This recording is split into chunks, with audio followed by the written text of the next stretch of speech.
కోసమే వేచి ఉన్న రేయిలా వేయి కళ్ళతోటి ఎదురు చూడనా వానజల్లు కోసమే వేచి ఉన్న పైరులా గంపెడంత ఆశతోటి చూడనా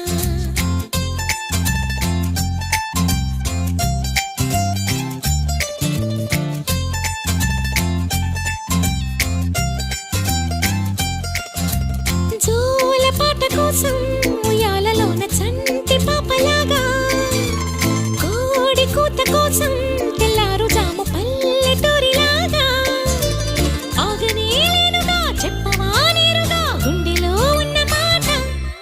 ఏ ఒకటి రెండు మూడు అంటూ అరే ఒక్కో క్షణాన్ని నేను